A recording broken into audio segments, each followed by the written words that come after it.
le cadre de son programme de redressement et pour faire face à une forte demande de la part du voyageur, le SNTF a décidé de moderniser et de réhabiliter son parc roulant. Donc cette modernisation consiste à réhabiliter 202 voitures, dont 116 voitures grandes lignes, réparties comme suit: 74 voitures jour, 33 voitures couchettes et 9 voitures restaurants, et 86 voitures banlieue.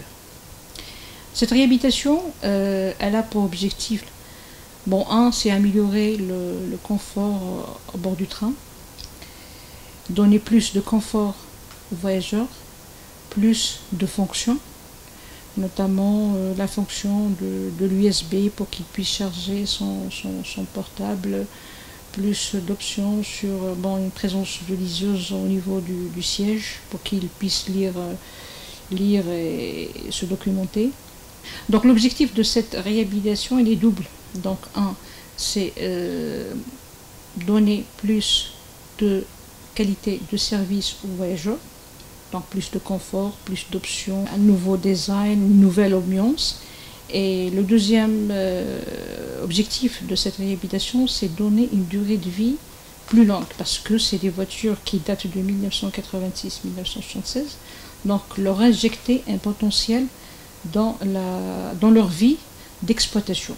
Donc le site de réhabilitation, donc la SNTF a décidé de réhabiliter ce parc voyageur dans un atelier directeur du parc roulant, qui est les AMF de Sidi Bel Abbès, vu que cet atelier, c'est un atelier qui est déjà, donc c'est un atelier directeur du parc voyageur.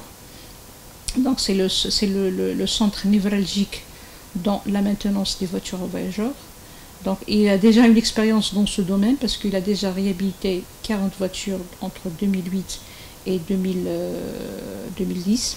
Donc il a le savoir-faire, il a le savoir de... Donc c'est une main-d'œuvre algérienne, du 100% algérienne. Et donc revenons aux spécificités de cette réhabilitation.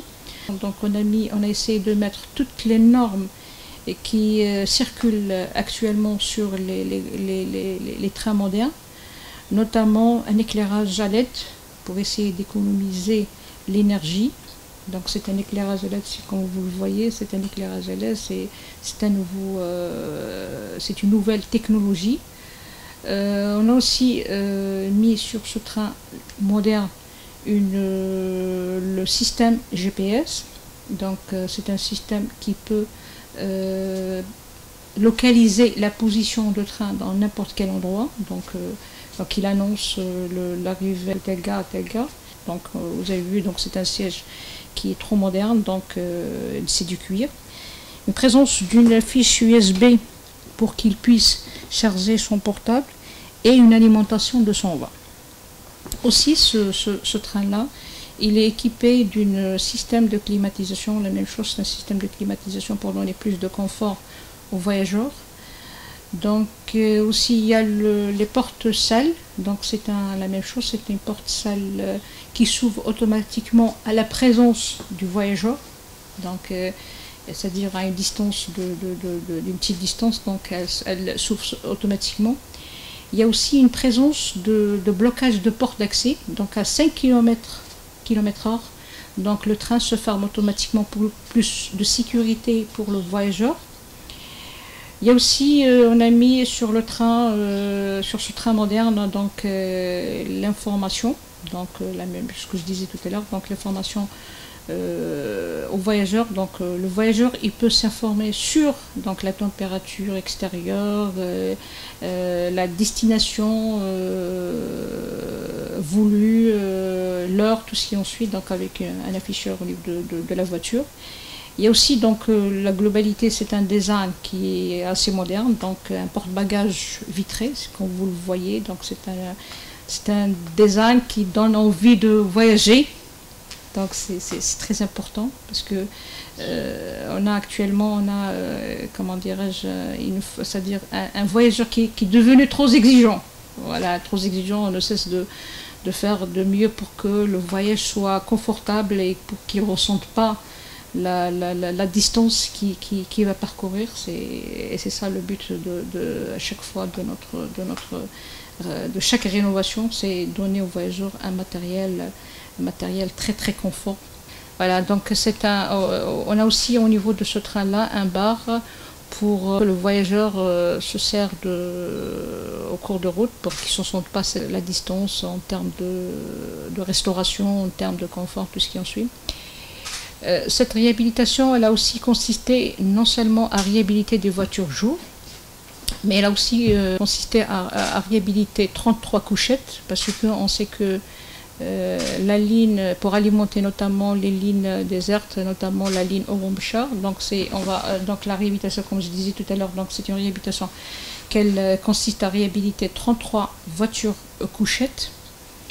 Donc la même chose, donc les couchettes, on a fait de telle sorte que les couchettes les trains soient très bien aménagés pour que la même chose, le voyageur passe une nuit confortable avec présence de liseuse, la même chose pour que le voyageur, c'est-à-dire lise, il se documente le soir avec une présence de sonorisation pour qu'il n'y ait pas un certain, comment dirais-je, un voyage confortable, bon, en résumé. Donc il y a la réputation de 86 voitures banlieue, dans 14 voitures cabines, c'est-à-dire pour servir les distances, les petites distances, donc pour alimenter toutes les lignes à petite distance. Donc c'est des voitures, la même chose, on a essayé de mettre toutes les normes modernes ferroviaires qui répondent aux normes UC. Voilà, donc la même chose, c'est des sièges confortables avec une présence de tension, avec un éclairage à LED. Donc toutes les nouvelles technologies qui existent sur les trains modernes, on a essayé de les mettre sur ce train-là. Donc la société de transport national ferroviaire, donc elle cherche à satisfaire un client. Et j'espère avec cette réhabilitation que le voyageur sera satisfait. Ça, c'est notre devoir de donner à un voyageur toujours un matériel plus confort. Maintenant, c'est à lui de nous juger. C'est à lui de sauvegarder ce matériel. Voilà, donc j'espère bien qu'on sera toujours au service de ce voyageur. Et la SNTF, elle pense toujours à satisfaire son client qui est le voyageur.